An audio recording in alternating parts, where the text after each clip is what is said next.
Bonjour, bienvenue à cette visioconférence Monakea. Merci à tous de vous être rendus disponibles en milieu de journée.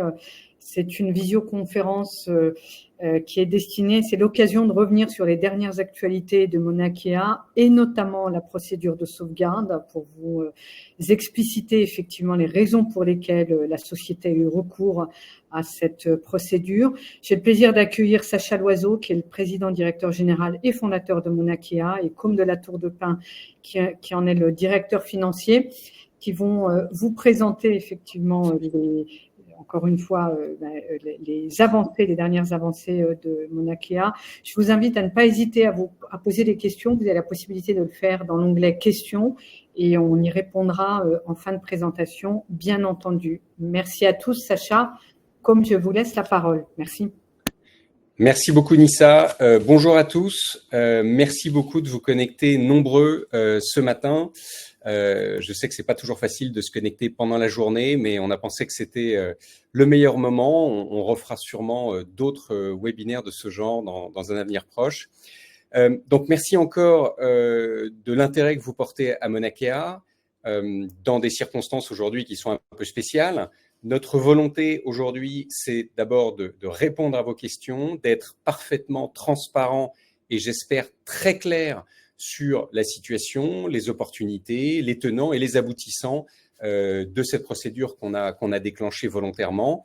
Et puis revenir un petit peu aussi sur les fondamentaux de la société, ses perspectives et finalement dans quel avenir on pense s'inscrire. Donc, on va essayer d'être assez succinct. On aimerait vous faire un petit bilan de la transformation du groupe Monakea depuis mon retour à la direction générale en 2022. Vous expliquer bien sûr pourquoi est-ce qu'on a déclenché, on a demandé l'ouverture de la procédure de sauvegarde et encore une fois ensuite parler des perspectives. Je suis accompagné par Côme de la Tour du Pin, notre directeur financier, qui m'a rejoint dans cette nouvelle équipe qui a été montée à partir de la fin 2022, début 2023, et une équipe qui est formidable, qui est, je le redirai, incroyablement résiliente, motivée, passionnée, et qui est accompagnée par un conseil d'administration qui est aussi très compact, très motivé. Alors, j'aimerais finalement commencer cette présentation par peut-être un petit mot personnel qui rejoint ce que je viens de dire à l'instant.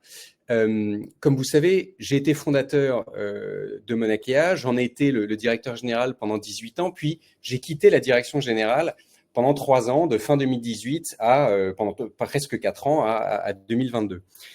Je l'ai quitté dans un contexte où de façon très personnelle, ma fille était en danger de mort et avait été diagnostiquée d'une maladie très grave qu'il a fallu soigner, qui nous a pris 3 ans à soigner et qui s'est terminée par une très grosse procédure qui m'a confirmé une chose, d'une part, bien sûr, il y a des priorités dans la vie qu'il ne faut pas rater, et deuxièmement, que j'ai une confiance totale dans la science et la médecine, en tout cas la science clinique. En effet, pour soigner ma fille, il fallait un arsenal scientifique extraordinaire et des médecins fantastiques que on a la chance d'avoir en France. Je suis revenu, d'abord une fois ma fille guérie, mais surtout j'ai trouvé ma société, bien sûr, dans un état qui n'était pas du tout celui dans lequel je l'avais laissé. Je précise que quand j'ai quitté mon poste de directeur général, l'action était à 2,77 € et je n'en ai pas vendu une seule. Donc, vous imaginez bien que, comme vous, actionnaire, j'ai beaucoup perdu, bien sûr, depuis ce moment-là. Pourquoi est-ce que je suis revenu alors que finalement, j'avais des positions qui étaient relativement confortables, qui n'étaient pas exécutives, donc je ne dirigeais pas d'autres sociétés, mais je participais, et je participe de loin maintenant, toujours, à aider d'autres sociétés dans le domaine des technologies médicales, certaines qui vont très bien, certaines qui ont été vendues, dont une récemment d'ailleurs qui était en procédure de sauvegarde, hein, qui s'appelle Stila et qui vient d'être vendue presque 300 millions de dollars à un géant des sciences de la vie, et puis d'autres qui, comme nous aussi, vont moins bien forcément parce que la période est très difficile. Je suis revenu parce que j'ai une conviction totale dans le fait que notre technologie, le Cellvizio, est une technologie absolument essentielle pour le soin de millions de patients aujourd'hui, dans des domaines d'application qui sont de plus en plus concrets et variés. Le Cellvizio, je ne vais pas bien sûr aujourd'hui redétailler tout ce que fait le Cellvizio, mais c'est une innovation de rupture. Et on l'a déjà dit dans le passé, les innovations de rupture dans le monde médical, c'est très compliqué. Ça prend beaucoup de temps et ça prend beaucoup d'argent. Alors, il se trouve que dans la grande histoire de Mauna Kea, sur lequel les gens aiment beaucoup revenir en disant que finalement, ça fait trop longtemps et que c'est toujours la même chose, et on va essayer de vous prouver aujourd'hui que ça n'est pas du tout toujours la même chose. Dans la grande histoire de Mauna Kea, il y a des histoires beaucoup plus courtes. Donc, par exemple, dans le domaine des kystes du pancréas, qui est une application absolument essentielle et qui permet littéralement de sauver des vies quasiment à chaque procédure en trouvant le bon diagnostic pour le patient et donc le bon traitement ou la bonne absence de traitement d'ailleurs, eh bien finalement c'est une histoire qui n'a commencé qu'il y a 10 ans. Il y a 10 ans, c'est la première fois qu'on a réussi à mettre une de nos sondes dans un kyste du pancréas. Eh bien 10 ans pour en arriver à avoir un produit parfaitement industriel qui peut être envoyé dans le monde entier et utilisé dans un cadre réglementaire très strict, avec le remboursement des procédures aux États-Unis, maintenant l'inclusion dans les recommandations de bonnes pratiques européennes, et donc la capacité enfin à être adoptée de façon massive, eh bien, finalement, 10 ans, ça n'est pas très long dans le domaine médical, et donc on peut en être assez satisfait. Donc encore une fois, le Cellvizio, qui a maintenant été utilisé sur plus de 100 000 patients, 100 000 patients qui ont bénéficié de cette procédure. Certains chez qui on a trouvé une lésion précancéreuse de l'œsophage ou de l'estomac, et en la trouvant, on leur a tout simplement sauvé la vie, puisque une lésion précancéreuse qui n'est pas trouvée dans ces zones-là va devenir un cancer dont le pronostic, malheureusement à 5 ans, est de 5 à 15% de taux de survie. Donc c'est malheureusement, quand on le rate, quelque chose d'extrêmement grave. De la même façon, on a aidé des médecins à mieux diagnostiquer un nodule périphérique dans les bronches qui, de même, s'il progresse vers un cancer du poumon en stade 3 et 4, malheureusement, aura un pronostic très mauvais. Et j'ai parlé des kystes du pancréas. Il y a d'autres applications, bien entendu, qui se sont dessinées.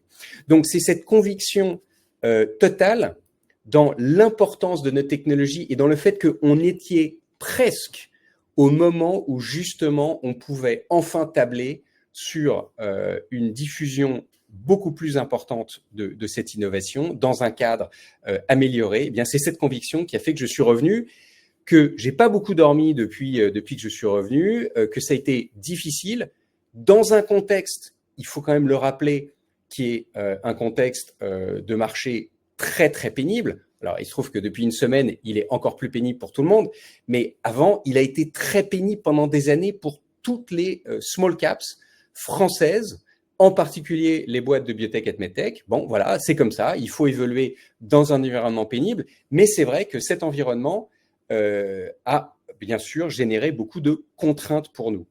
Et donc, je veux refaire très rapidement le bilan de ces finalement 2 années et demie de transformation, 3 ans de transformation, puisque elles ont fait suite, comme je le disais, à 3 ans de grande fragilisation de la société. On est passé d'une société qui avait plus de 20 millions de capitaux propres à une société, quand je l'ai reprise, qui avait moins 25 millions de capitaux propres. Donc, voilà, une situation financière peu enviable, qui était peu endettée quand je l'ai quittée et qui était très endettée quand je suis revenu, avec un ratio entre la valeur du capital, la valeur de l'equity et la valeur de la dette qui avait complètement changé, bien sûr, en sa défaveur, et une équipe qui était pléthorique. Donc là encore, pour essayer, j'espère, de tordre le cou toujours à oui, mais c'est toujours la même chose, il y avait plus de 105 personnes dans la société en 2021. Aujourd'hui, on est 60. Donc, on a aujourd'hui considérablement amaigri la société. Elle peut l'être encore à certains endroits, mais il faudra la faire grossir à d'autres, en particulier, bien sûr, sur le côté commercial, mais ça, on va y revenir. Elle était entièrement focalisée sur une indication, alors qu'il y avait des actifs dans la société de grande valeur et la possibilité justement de les valoriser. Elle avait une productivité commerciale donc extrêmement faible. On avait une équipe pléthorique, on peut l'appeler une armée mexicaine aux États-Unis, avec toute la moitié qui ne vendait rien. Et donc, je vais y venir dans un instant, une productivité commerciale très faible. On a transformé ça profondément. Et donc, voilà. Donc, en arrivant en 2022, reprise en main de la société, changement de gouvernance, restructuration de l'équipe US de façon drastique, moins 60% de l'équipe US. On signe mi-2022 un accord avec Tasly, le chinois, avec 10 millions de dollars prévus d'upfront. Et on fait une très bonne année 2022, puisqu'on arrive avec une équipe américaine qui n'est plus que le tiers de l'équipe précédente à faire le même chiffre d'affaires. Et on encaisse pas mal d'autres choses en Europe, etc. Pendant cette année 2022, finalement, qui est donc nettement meilleure que 2021, notre cours de bourse fait moins 50%. Bon, c'est peut-être lié à d'autres choses, mais ça veut dire que je vous parlais des contraintes, elles étaient importantes, en particulier dans notre capacité à nous refinancer. 2023, on fait une année qui est assez historique, puisque c'est la deuxième meilleure année de l'histoire de Mauna Kea. On encaisse les 9 millions de dollars, les premiers 9 millions de dollars de Tasly en début d'année 2023. On fait en plus rentrer l'Australien Telix au capital, donc partenaire stratégique de la société. Et on fait une deuxième année de forte réduction de la perte. Et malheureusement, pareil, finalement, quand on annonce des bonnes nouvelles, le cours de bourse baisse et on a une année flat où on ne retrouve pas de valeur de la société, ce qui évidemment surprend aussi Telix au moment de son entrée. Et puis 2024, une année charnière où malheureusement on a des très bonnes choses comme le lancement de Cell Tolérance, enfin la création de Cell Tolérance, notre nouvelle activité dans les intolérances alimentaires, et puis son lancement en fin d'année. On réaménage la dette de la Banque européenne d'investissement, donc un point déjà important, mais on a un blocage avec Tasly qui fait suite à leur propre rachat par une grosse société étatique chinoise, et finalement, on n'encaisse pas ce que Tasly nous doit en 2024, on a des problèmes de négociation avec un autre partenaire stratégique, et finalement, on se retrouve dans une situation effectivement assez difficile en fin d'année 2024 que vous connaissez. Je reviens juste avant de parler de la procédure de sauvegarde sur le marché adressable de la plateforme technologique Cellvizio. On a notre activité commerciale qui est une activité dans le domaine de l'endoscopie digestive et dont le marché adressable potentiel est déjà très important. Donc, sur les applications du cancer de l'œsophage, le cancer de l'estomac, les lésions du pancréas, c'est à peu près 1 milliard de dollars de revenus potentiels dans lequel on évolue avec donc aujourd'hui une activité qui n'a fait que égratigner, disons, la surface de ce marché. Mais en plus, on est venu y rajouter une application dans le même domaine, avec le même produit, les mêmes accords réglementaires, les mêmes opérateurs, c'est-à-dire les gastro-entérologues, mais avec d'autres parties impliquées, comme les allergologues, les dermatologues, etc., dans un domaine qui est nouveau, qui est celui des intolérances alimentaires. Et ce domaine-là, qui s'appuie sur le domaine plus large du syndrome de l'intestin irritable, est 6 fois plus gros, au moins, de façon assez conservatrice, que notre marché actuel commercial. Donc, on a considérablement augmenté le potentiel commercial du Cellvizio tel qu'il est aujourd'hui, sans le transformer, sans apporter de nouvelles fonctionnalités ni rien. Et puis, à côté de ça, on a toutes les applications qui sont encore en développement clinique ou pré-commerciaux et pour lesquelles on a déjà signé donc, un accord avec Tasly, comme je venais de le dire, dans le domaine de la neurochirurgie. On a obtenu des financements en equity, donc en capital, de la part de Johnson & Johnson et de Telix. Et On parlera de Johnson & Johnson dans un instant. Évidemment, ça n'a pas donné ce qu'on espérait en termes de développement commerciaux.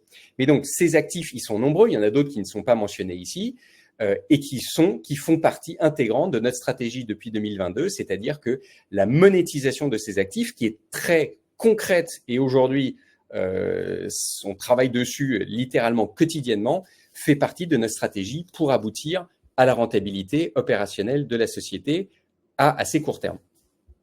Donc, pour rappel, voilà, quand on regarde les chiffres de ces dernières années, eh bien, on voit qu'une amélioration très nette de la perte de la société dès 2022, une très forte réduction en 2023, et même si nos résultats financiers audités seront présentés à la fin du mois, on a déjà parlé du fait que malgré cette perte de revenus venant de Chine en particulier et aussi des États-Unis suite à un problème temporaire de remboursement, finalement, ne donnera lieu qu'à une légère augmentation de notre perte, car on a fait très, très attention en 2024, comme les années précédentes, et une discipline financière forte nous a permis de contenir la perte malgré cette perte de revenus que l'on espère bien sûr récupérer là, à partir de 2025 et en 2026. Sur la productivité commerciale, qui nous semble être un point essentiel, on a fait des progrès considérables. Il faut se rendre compte encore une fois que non seulement on a diminué énormément la taille de notre force commerciale aux US, mais malheureusement en 2024, suite à ce problème temporaire de remboursement, on a aussi perdu des gens qu'on n'a pas encore remplacés, qu'on va remplacer bien sûr dans le futur. Et donc, en termes de revenu total, oui, il y a eu une légère baisse, mais en termes de productivité commerciale, pas du tout. Donc, on a multiplié par 2,5 la productivité commerciale des vendeurs aux États-Unis, et on a un plan très clair avec comment ça se répartit par vendeur pour aboutir à une productivité de l'ordre de $1 million par vendeur sur le terrain, ce qui est un très bon chiffre et ce qui permettra à la filiale US de générer des cash flows positifs. Alors, maintenant, rentrons dans, évidemment, le vif du sujet de l'actualité de la société, c'est-à-dire cette procédure de sauvegarde. Ce qu'on a vu, ce qu'on a lu, bien sûr, ce qu'on a constaté en regardant l'évolution de notre cours de bourse, évolution très négative, c'est bien sûr souvent une confusion qui est sûrement légitime entre plusieurs procédures collectives. Il en existe 3 en France. La procédure de sauvegarde, le redressement judiciaire et la liquidation judiciaire. La procédure de sauvegarde est réservée aux sociétés qui, justement, ne sont pas en cessation de paiement. C'est-à-dire qu'elles n'ont pas déposé le bilan, elles ne font pas faillite et donc elles ne passent pas en redressement ou liquidation judiciaire. Et ces sociétés qui demandent l'ouverture de la procédure de sauvegarde sont, pour la plupart, dans une situation où le poids de leur dette est devenu excessif et elles ne peuvent pas se développer correctement en conservant ce poids de la dette. Donc, cette procédure qui est préventive et qui est donc faite justement pour éviter d'aller en redressement judiciaire ou en liquidation judiciaire directement, permet à la société donc de geler tout son passif, puis de travailler sur la restructuration de ce passif, donc de cette dette, donc de protéger sa technologie et ses actifs, on va y revenir dans un instant, d'assurer ainsi la continuité de ses opérations, de ses partenariats, continuer à avoir les relations avec ses fournisseurs, bien sûr, ses clients, etc. Et bien entendu, de rétablir la confiance à long terme en restaurant une viabilité financière dans ce nouveau cadre.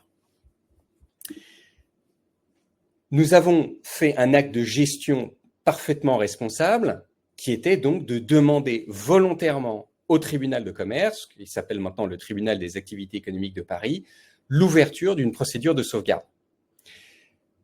Encore une fois, le but de cette procédure, c'est de restructurer notre dette bancaire, notamment vis-à-vis de la Banque européenne d'investissement qui détient la grande majorité de notre dette bancaire, mais aussi de négocier des accords stratégiques sous la protection du tribunal pour justement préserver les intérêts de la société et de ses actionnaires. Je vais y revenir dans un instant.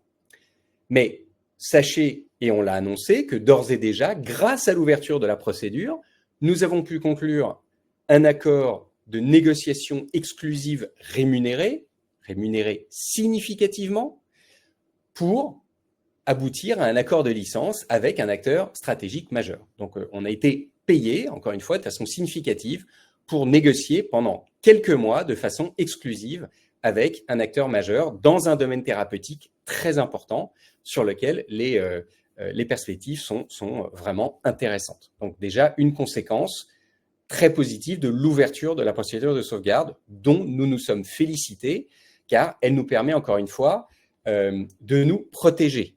Alors, bien sûr, l'idée de cette procédure de sauvegarde, c'est en particulier de restructurer le passif de la société.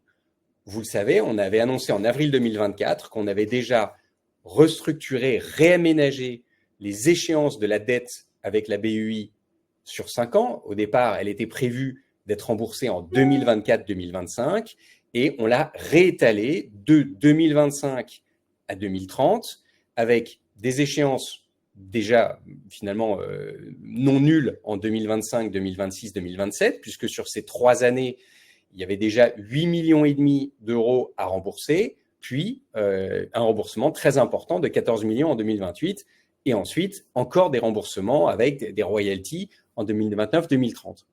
Donc vous voyez que dans ce cadre, la société devait faire face sur les 26 mois à venir déjà à 8,5 millions de remboursements, plus les remboursements des prêts garantis par l'État, donc plus de 10 millions d'euros de remboursement.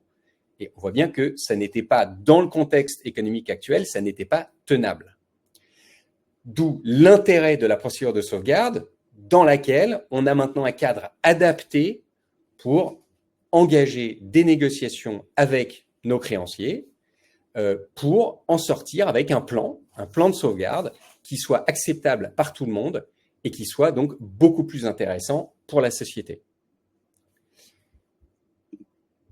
Donc, ce cadre sécurisé nous permet en plus de nous protéger dans le cadre de négociations, donc de nous donner un certain levier. En effet, si par exemple nous négocions un accord de licence important qui va permettre à un acteur d'utiliser notre plateforme technologique dans un domaine thérapeutique important et donc par exemple de développer ses propres produits sous sa marque, des produits donc d'endomicroscopie confocale laser comme le Cellvizio pour l'utilisation dans un domaine thérapeutique donné. Eh bien, la procédure de sauvegarde où on est suivi par un juge commissaire nous permet dans cette négociation de dire voilà, on va vous transférer, bien sûr, des choses importantes, un accord de licence. La société doit être rémunérée à sa juste valeur pour ne pas léser les actionnaires de la société. Donc, la sauvegarde nous donne ce levier en plus de négociation et les gens aujourd'hui avec qui on discute en sont parfaitement conscients. Je rajouterais que les discussions qu'on a aujourd'hui, il y en a au moins 2 qui sont très actives, mais il y en a d'autres qui se préparent, nous permettent de constater quelque chose qui est très clair, c'est que les gens avec qui on discute sont parfaitement conscients de la valeur de ce qu'on a développé depuis 15-20 ans. Cet appareil, l'appareil industriel, le fait d'être capable de fabriquer dans un cadre réglementé très contraint, des appareils médicaux qui sont utilisés tous les jours sur des patients, encore une fois avec tout ce que ça inclut de process de qualité, de réglementaire, etc. Eh bien, il y a certaines sociétés qui viennent nous voir justement parce qu'elles savent que ça, elles vont mettre des années et peut-être 10, 20, 30 millions d'euros à le mettre en place avec succès ou pas. Et donc, le fait d'être capable finalement d'obtenir ça dans le cadre d'un accord de licence est extrêmement attractif pour ces sociétés. Donc voilà, on est aujourd'hui très positif sur le fait que ces discussions montrent bien que la valeur actuelle de la société telle qu'on peut la lire sur Boursorama, ça n'est pas du tout la valeur dans les yeux des gens avec qui on discute. Donc voilà, on a des discussions avec plusieurs acteurs, on a beaucoup d'échanges avec grâce à notre banque d'affaires RM Global aux États-Unis, avec différents acteurs de l'investissement, des acteurs stratégiques, etc. Et donc, on est dans le cadre de ce droit de négociation exclusive dans un domaine thérapeutique donné, bien entendu, signé avec un acteur stratégique. Je vais passer vite là-dessus parce qu'on en a déjà beaucoup parlé. On a publié des nouvelles récentes qui montrent qu'on est arrivé à vraiment à passer des étapes clés. Donc, par exemple, l'inclusion dans les guidelines, donc les recommandations de bonne pratique européennes pour les kystes du pancréas, ce qui nous permet d'avoir une réouverture d'une négociation de remboursement avec la HAS en France. Et on a là, à peine dans quelques semaines, on va avoir des grandes présentations à San Diego dans le cadre de la grande messe des maladies digestives, DDW.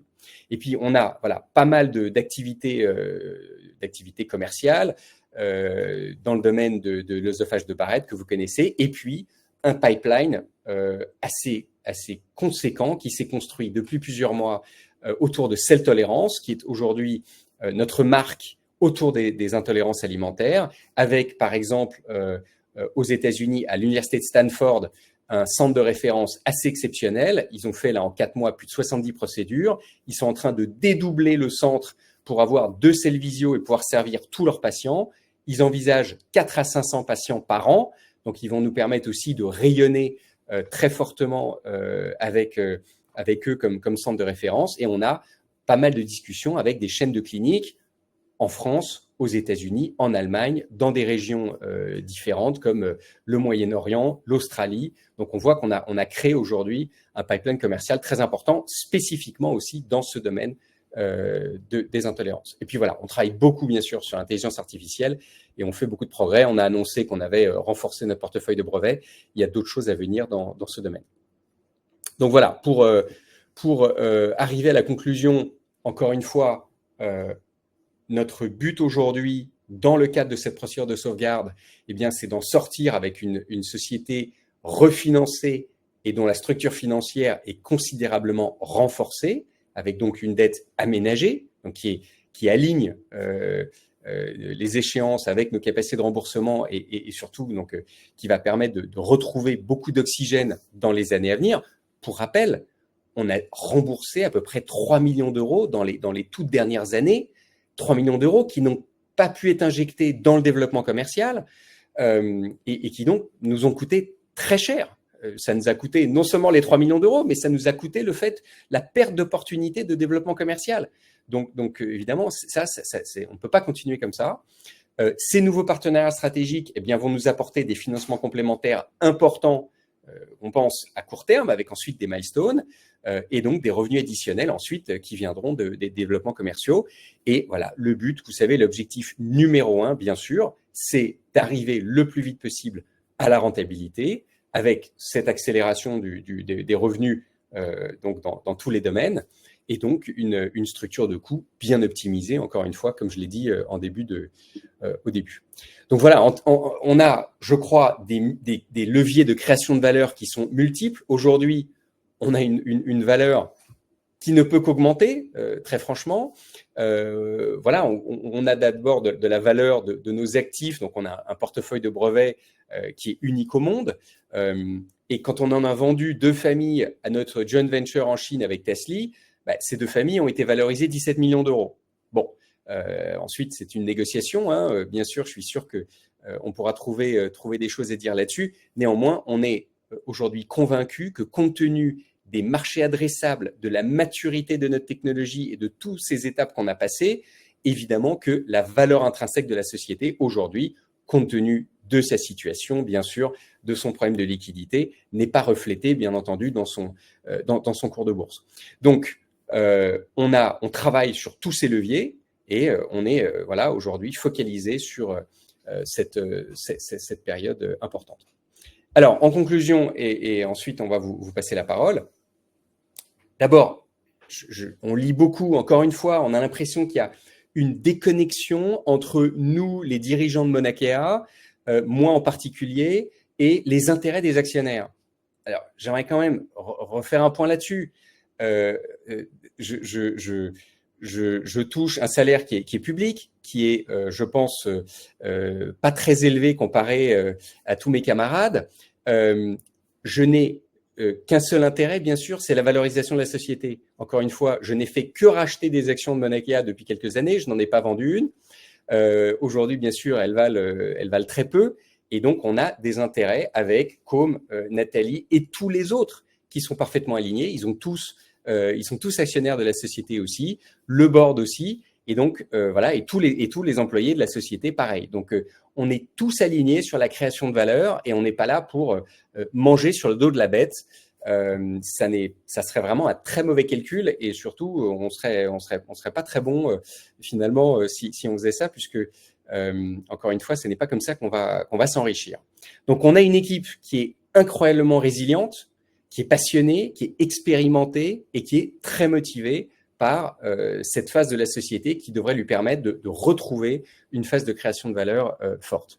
On a une technologie médicale utilisée tous les jours sur des patients, qui est prouvée encore et encore dans des applications qui touchent des millions de patients dans le monde, qui est nécessaire.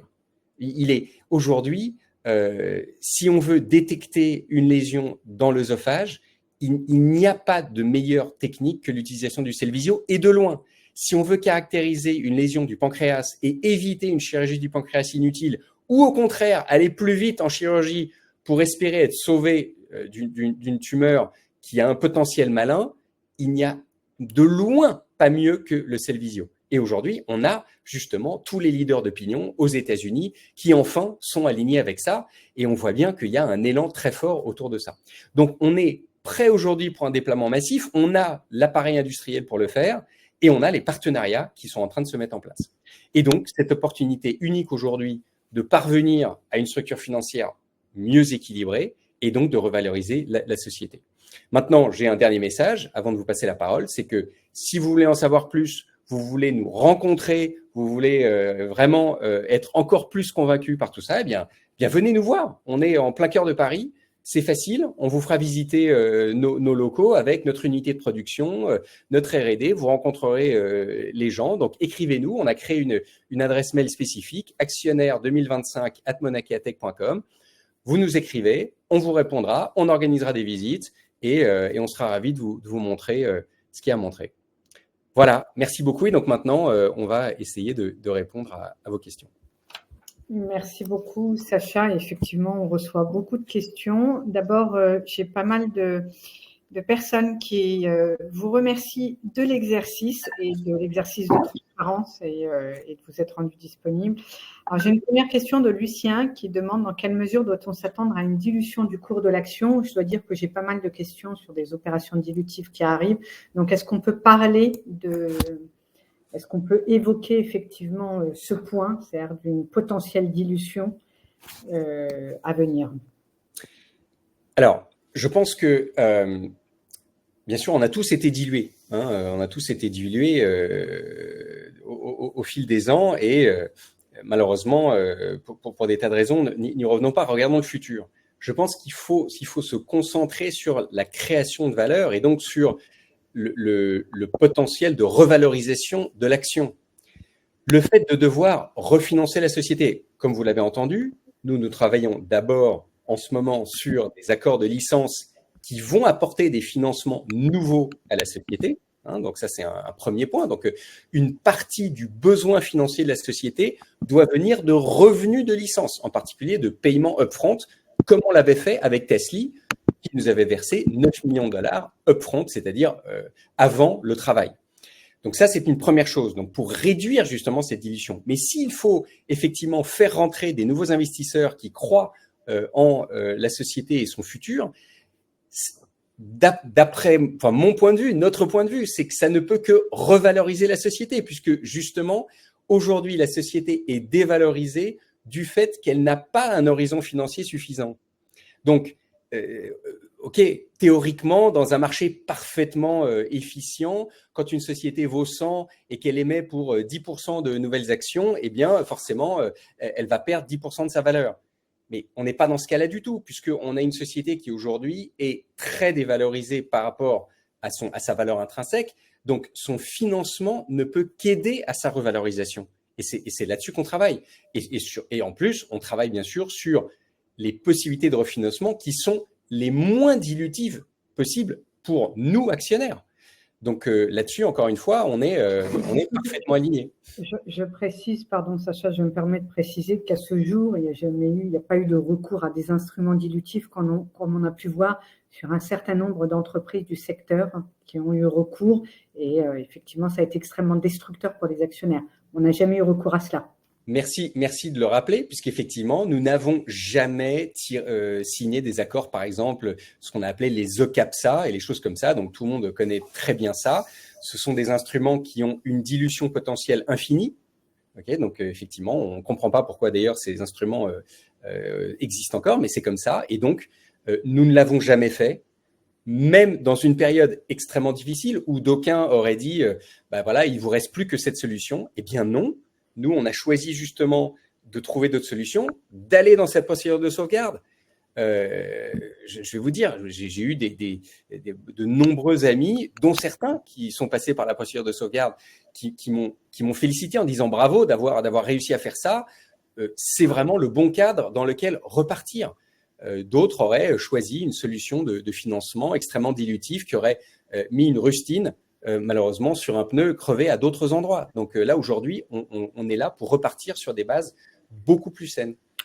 Oui. Merci beaucoup, Sacha, c'est très clair. Si je peux préciser aussi, justement, le cadre de la sauvegarde, c'est aussi de donner de la visibilité financière à la société. Et donc, on ne sortira pas de la sauvegarde. En tout cas, c'est une exigence de la part du tribunal de sortir avec une visibilité. Donc, c'est pour ça qu'on travaille sur ces accords de licence. Et donc, on espère sortir positivement de cette sauvegarde avec des accords de licence, mais également justement avec une visibilité qui passera sans doute par du financement. Mais l'idée, c'est qu'on ait la visibilité jusqu'à la rentabilité. Et c'est ça qui est assez unique aujourd'hui chez Mauna Kea, c'est qu'on a, en effet, on a financé la société pendant plusieurs dizaines d'années via du financement dilutif, des augmentations de capital. Mais aujourd'hui, on est à un point majeur de transformation puisque, en fait, on n'a pas besoin d'un financement. Le financement est très limité, ce dont on a besoin pour arriver à la profitabilité dès courant 2026. Donc, c'est ça qui est unique, c'est que, en fait, le financement nécessaire est très limité. Il sera amorti en plus par ces accords de licence. Donc, on est très différent d'autres sociétés comparables qui peuvent être amenées à devoir encore diluer de manière massive leurs actionnaires. Merci beaucoup pour ces précisions. Oui, pardon, Sacha. Alors non, il y a des questions sur notre business model. Peut-être je peux le rappeler en quelques mots. Donc, on a en fait un business model selon les régions qui est un peu différent. Et on est bien sûr très flexible. Aux États-Unis, en particulier, on a adopté un business model privilégié qui est le business model du paiement à la procédure, le paiement à l'acte. C'est-à-dire que au lieu de vendre la machine là, qui est derrière moi, qui est le Cellvizio, et de vendre les sondes qui sont donc des semi-consommables et qui viennent se brancher donc sur le Cellvizio pour aller dans le corps du patient, eh bien, on place un Cellvizio, donc on le fabrique et on le place dans l'hôpital. On fournit des sondes qui sont utilisées donc quotidiennement ou hebdomadairement. Et à la fin de chaque mois, le Cellvizio a compté le nombre d'utilisations et on va facturer un paiement à l'utilisation. Ça, c'est notre business favori. Pourquoi ? Parce que ça permet d'aller plus vite qu'une vente d'équipement. Souvent, la vente d'équipement, on doit passer par des comités, ça peut prendre du temps. Parfois, ça va vite parce que un médecin qui déménage d'un hôpital à un autre et qui dit « il me faut le Cellvizio », c'est pré-négocié dans son package d'arrivée et on arrive à faire une vente assez rapidement. Donc là, par exemple, on a bouclé au premier trimestre une très belle vente en Floride, en plus dans le cadre d'un hôpital qui appartient à HCA, donc il y a un grand système d'hôpitaux qui est déjà notre client et on a une belle progression chez eux. Et puis là, cette semaine, on attend des nouvelles commandes qui viennent d'autres hôpitaux qui voulaient acheter l'équipement parce que parfois, des hôpitaux, ça les arrange. Alors en plus, on a une société de leasing qui est l'écran entre eux et nous, qui nous permet, nous, de toucher 100% de la vente upfront et qui ensuite va faire un leasing auprès de l'hôpital. Donc ça, si les hôpitaux le préfèrent, on fait ça aussi. Maintenant, dans d'autres régions, bien sûr, on a des distributeurs qui vont nous acheter le Cellvizio, ensuite le revendre. On fait maintenant en Europe aussi de la location qui est un peu l'équivalent du paiement à la procédure, en particulier pour les intolérances alimentaires. Et maintenant qu'on est en train de lancer les intolérances alimentaires, donc celle-tolérance, avec un modèle qui sera un paiement par les patients, donc là on parle de patients qui sont en errance thérapeutique depuis des années et qui sont tout à fait capables de payer pour avoir une procédure qui va les sortir de cette errance, et bien là on pourra envisager ce fameux paiement à la procédure aussi en Allemagne, en France, en Suisse, en Italie, au Moyen-Orient, etc., etc. Donc voilà les deux business models sur lesquels on travaille. Et dans chaque cas, nos marges brutes sont très élevées. Ça, c'est très important. On s'est toujours distingué, souvent d'autres sociétés de medtech, par une marge brute globale pour la société publiée qui est de l'ordre de 68-69%, mais qui, en unité économique, c'est-à-dire quand on fait une vente, est beaucoup plus élevée. Par exemple, aux États-Unis. Aux États-Unis, on est dans des marges brutes qui sont souvent au-delà de 80%, ce qui doit nous permettre d'arriver très vite à la rentabilité aux États-Unis, avec des actions, comme on l'a déjà dit, correctives sur le remboursement. Mais par exemple, au premier trimestre, on a signé 2 nouveaux accords de paiement à la procédure dans des hôpitaux, avec un prix à la procédure entre 1 200 et 1 500 $. Eh bien, avec ça, on est à 90% de marge brute sur les procédures et on est très rapidement relutif et on génère des cash flows positifs très rapidement avec ce genre de modèle. C'est très clair. Et juste dans la continuité de l'intolérance alimentaire, parce que j'ai une question sur le sujet, est-ce qu'il y a une réglementation nécessaire avant de lancer les procédures? Est-ce qu'il y a des certifications, des autorisations, Pardon, des certifications avant de lancer quelle procédure? Est-ce qu'il y a des certifications pour les médecins nécessaires avant de faire des procédures? Bien sûr, absolument. On a tout un système d'éducation clinique pour les médecins. Donc, ils ont à la fois une éducation en ligne. Ils vont sur notre site web qui s'appelle cellvisio.net. Ils ouvrent un compte et là, ils ont tout un ensemble de certifications à passer. Ils sont accompagnés par notre responsable de l'éducation clinique qui s'occupe de ça. Et ensuite, ils vont avoir une formation à l'utilisation. Et donc, voilà, ils vont devenir certifiés pour faire des procédures, bien entendu. Alors, ça n'est pas une certification médico-légale, si vous voulez. C'est une certification qu'ils obtiennent eux-mêmes. Parfait, on va avancer parce que je vois quand même pas mal de questions arriver. Pas mal de questions sur les droits de douane, en fait. Oui, alors. Quel impact ça a, effectivement, en termes de chiffre d'affaires pour Mauna Kea outre-Atlantique?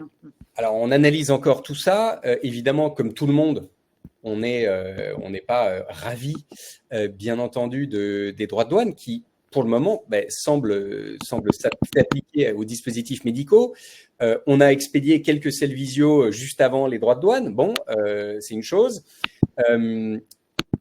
Comme tout le monde, il va bien falloir répercuter la hausse des droits de douane sur le prix. Et je pense que au moins, on ne sera pas du tout les seuls. Le discours sera aligné avec tout le monde. On espère quand même que grâce à Advamed, qui est l'organisme indépendant qui s'occupe des intérêts de l'industrie des dispositifs médicaux aux États-Unis, qui a déjà publié énormément. Donc, son président, Scott Whitaker, est l'ancien commissionnaire de la Food and Drug Administration. C'est quelqu'un de très connu. Il a bien dit, bien sûr, qu'il allait se battre pour que les tarifs ne s'appliquent plus aux dispositifs médicaux qui sont essentiels pour les patients américains et donc qui ne vont pas bénéficier à ces patients. Hein. Donc, comme d'habitude, on voit bien que, en plus, les pathologies sur lesquelles on s'applique le plus souvent touchent des gens, par exemple, qui sont alcoolo-tabagiques, qui sont dans une certaine catégorie socio-professionnelle et qui sûrement ont voté pour le président qui aujourd'hui a mis les tarifs. Donc, bon, vous voyez ce que je veux dire. Donc voilà, on travaille là-dessus pour comprendre exactement quelles vont être les implications. Parfait. J'ai des questions sur la structure commerciale, en fait. Pouvez-vous préciser vos actions commerciales et peut-être plus largement revenir sur la structure, l'organisation de l'entreprise, en fait, en termes de ressources, comment vous êtes organisé et en particulier sur la partie commerciale? Oui, alors, comme je l'ai dit, l'entreprise a considérablement diminué en taille. On est passé de 105 personnes avant que je revienne à 60 personnes aujourd'hui. La recherche et développement, aujourd'hui, c'est à peine 20 personnes. Et quand on dit recherche et développement, c'est beaucoup de développement. Alors, on fait beaucoup d'intelligence artificielle, comme tout le monde, on a beaucoup de choses à faire. Et puis, il y a beaucoup d'ingénierie pour maintenir le Cellvisio à jour, pour être sûr qu'il a un nouveau logiciel qui fonctionne bien, qu'il n'y a pas d'obsolescence, etc. Mais donc, on n'est pas une entreprise qui fait de la recherche fondamentale.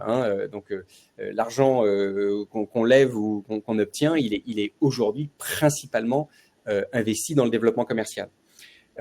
Donc aujourd'hui, en termes de structure commerciale, on a aux États-Unis une petite équipe, on a une sorte de président qui dirige aussi le marketing et les ventes aux États-Unis, et on a aujourd'hui, on n'a que 5 personnes sur le terrain. Donc on est en train de remplumer notre équipe, en particulier avec des gens, une personne qui doit arriver, qui vient s'occuper des comptes déjà existants, qui vient s'occuper de l'utilisation.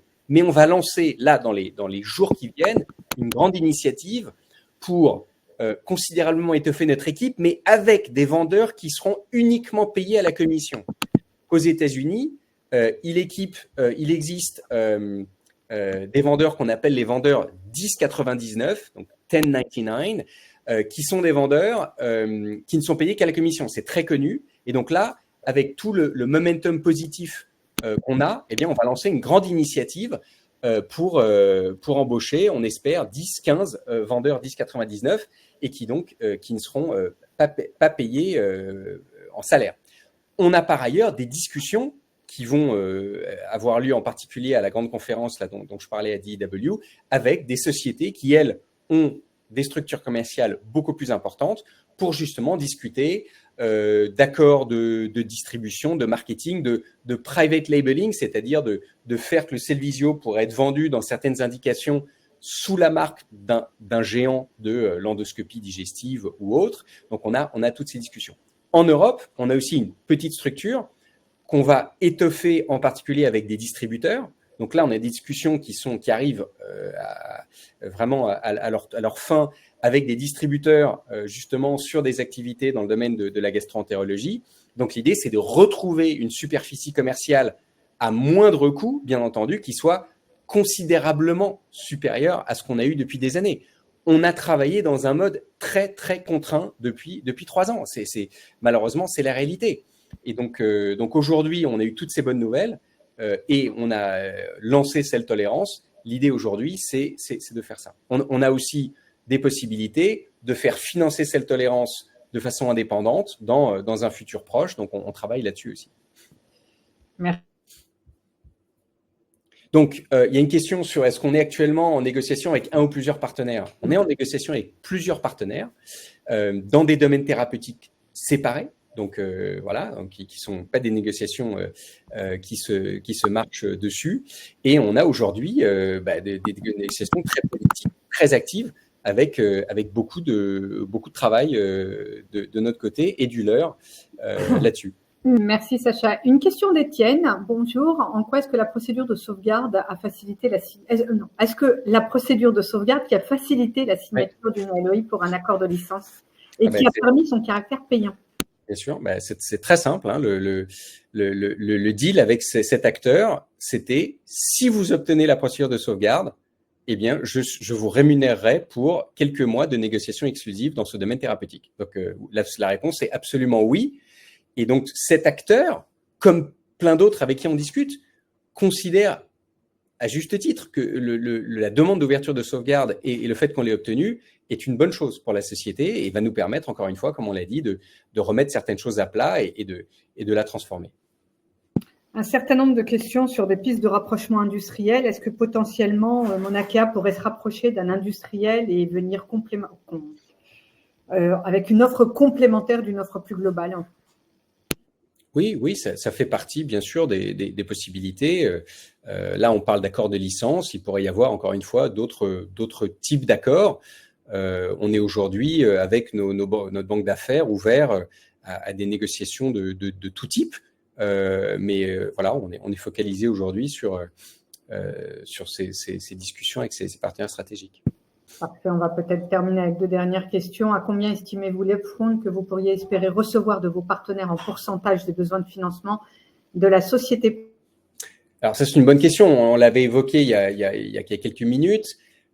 L'intérêt, encore une fois, de la procédure de sauvegarde, c'est que ces accords vont être encadrés.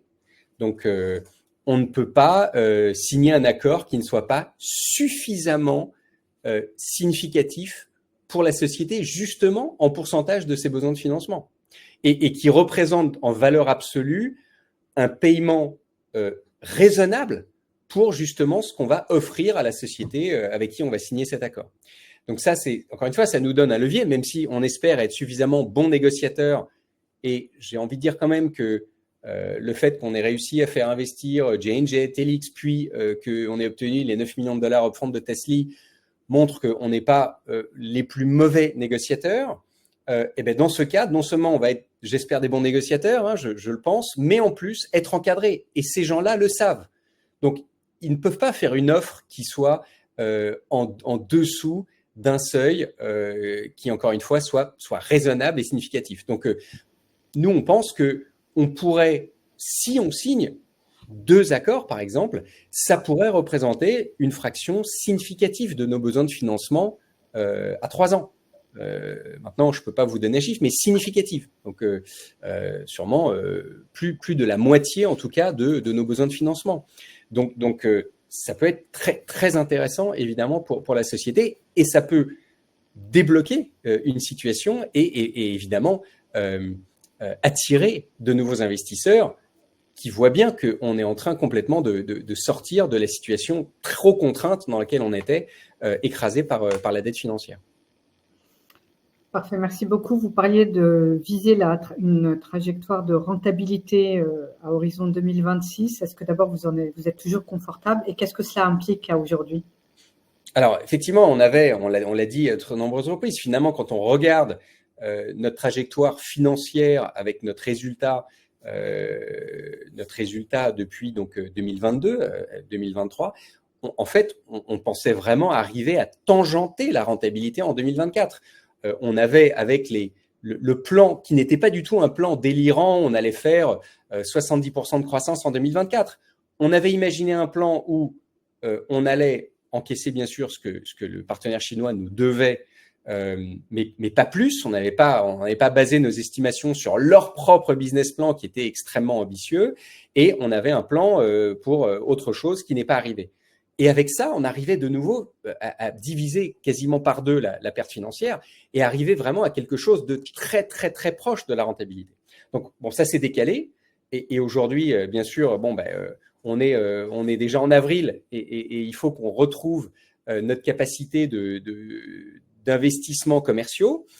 Mais on est effectivement confiant qu'on a un plan raisonnable, compte tenu encore une fois des économies considérables qu'on a faites, des réductions de coûts qu'on a faites depuis 3 ans, sur le fait d'arriver à la fin d'année 2026 à être rentable. Ça pourrait être plus tôt si on arrive justement à signer des accords de licence qui peuvent être très, très significatifs en paiement upfront. Merci beaucoup, Sacha. Peut-être une dernière question pour terminer. Alors, je vais vous la poser, mais peut-être qu'il faudra y répondre autrement. À combien estimez-vous la valeur de Mauna Kea? C'est une question de Patrick. Ce que j'ai envie de dire, c'est très, très difficile évidemment à y répondre. Peut-être que ce qu'il faudrait, on pourrait répondre autrement sur combien ça a nécessité en argent le développement de Mauna Kea. Si quelqu'un voulait aujourd'hui développer Mauna Kea, sa proposition de valeur, une telle innovation, il faudrait combien? Alors, pour développer Mauna Kea, il faut beaucoup, beaucoup d'argent. Et encore une fois, comme je le disais, on voit bien dans une des négociations qu'on a en ce moment avec un acteur qui potentiellement a ça devant lui. C'est pour ça que cet acteur est très intéressé de faire un deal avec nous, parce que c'est aujourd'hui une montagne à gravir. Évidemment, je ne peux pas répondre là et vous dire voilà combien devrait valoir Mauna Kea. Vous pouvez aller regarder quelle est la valeur boursière de notre concurrent historique australien qui s'appelle Optiscan, qui est une société qu'on a quasiment mis hors jeu dans le domaine de la gastro-entérologie, puisqu'ils avaient un produit qui était beaucoup moins bon que le nôtre, donc ils sont sortis de la gastro-entérologie. Depuis, ils sont rentrés dans le domaine de la neurochirurgie avec un accord avec la société Zeiss. Ils ont un revenu qui est de l'ordre de $800 000, $1 million par an. Et aujourd'hui, ils pèsent $100 millions. en bourse en Australie. Alors bon, ils ont visiblement beaucoup de goodwill et d'actionnaires qui pensent que la société va sûrement passer des étapes très impressionnantes dans le futur. Voilà, je suis pas en train de vous dire que c'est la valeur que devrait avoir Mauna Kea aujourd'hui, mais c'est une de nos références. C'est des gens qui font globalement la même chose que nous. Voilà, on regarde, bien sûr, on peut regarder plein d'autres sociétés, qu'elles soient cotées aux États-Unis ou ailleurs, qui sont dans des situations qui sont finalement assez comparables à la nôtre et qui ont des valorisations qui sont plus importantes. Voilà, maintenant, encore une fois, on peut pas mettre un chiffre précis. Je pense que ça dépend justement de la confiance qu'on peut rétablir entre vous, les porteurs d'Action Mauna Kea et nous, sur le fait qu'on est en train de faire ce qu'il faut pour la société et qu'on le fait depuis 3 ans, qu'on est très motivé pour le faire, qu'on est suffisamment intelligent et équipé pour arriver à le faire très bien et bien entouré en plus.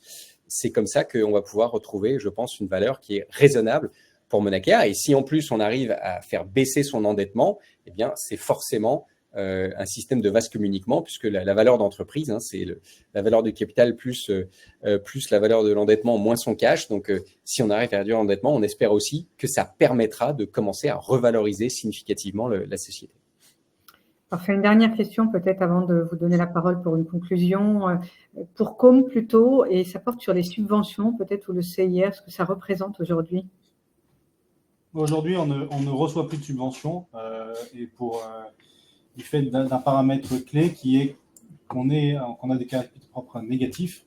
Et donc, dans ce cadre-là, dans le cadre de la législation européenne, on est considéré comme entreprise en difficulté, mais comme beaucoup de sociétés aujourd'hui. Et donc, il y a une interdiction de recevoir des subventions publiques, des aides d'État. Donc voilà, donc la plupart, l'intégralité de nos ventes sont issues de ventes sur le terrain, soit via des commerciaux, soit via des distributeurs. Et donc, il n'y a pas de subvention. On touche par contre le CIR, le crédit d'impôt recherche, qui s'élève à peu près 700 000 euros par an. Et qui est assez récurrent. Parfait, c'est très clair. Merci beaucoup, Com. La conclusion, Sacha? Non, la conclusion, je pense que je viens de la faire. J'espère que vous apprécierez la transparence d'une part. J'espère avoir été clair avec Com, mais aussi que vous nous prendrez au mot, c'est-à-dire si vous avez besoin d'en savoir plus, venez nous rencontrer. Encore une fois, on est là, on est facile à rencontrer. On se donne à fond, même un peu plus qu'à fond, je dois dire. Parfois même, quand on est comme moi hypocondriaque, ça pose des problèmes. Mais on est ultra motivé, on a une technologie, encore une fois, qui est extraordinaire. Donc c'est vrai que c'est pas facile de lire souvent des commentaires, des attaques sur le fait que finalement notre technologie, ça sert à rien et que de toute façon tout ce qu'on fait, c'est dépenser de l'argent. C'est chaque euro dépensé chez Mauna Kea et scrutiné. On regarde précisément tout ce qu'on fait. On a une technologie qui aide les patients, qui est reconnue par les médecins et qui est maintenant prête à son déploiement. Encore une fois, pour des tas de raisons, arrêtons de regarder les années précédentes qui sont des années effectivement où ce qui aurait pu être fait n'a pas été fait et regardons plutôt ce qu'on vient de faire depuis 3 ans et ce qu'on peut faire maintenant dans l'avenir pour faire un vrai succès commercial, bien entendu, d'abord, et un succès d'entreprise. Un grand merci, Sacha. Merci, Com. Merci à tous d'avoir participé. Merci encore une fois de l'intérêt que vous portez à Mauna Kea. Prochain rendez-vous, la publication des résultats annuels en fin d'année, dont on a déjà donné un certain nombre d'informations dans les derniers communiqués de presse. On promet de se tenir au courant, Sacha, de tenir au courant les actionnaires sur l'avancée de la procédure et des avancées tout court en termes de business. Et encore merci et n'hésitez pas à envoyer vos questions sur l'adresse qui a été communiquée par Mauna Kea et Sacha et Com, ce sera un plaisir de répondre. Un grand merci, très bonne journée et à très bientôt. Merci beaucoup à tous, à bientôt.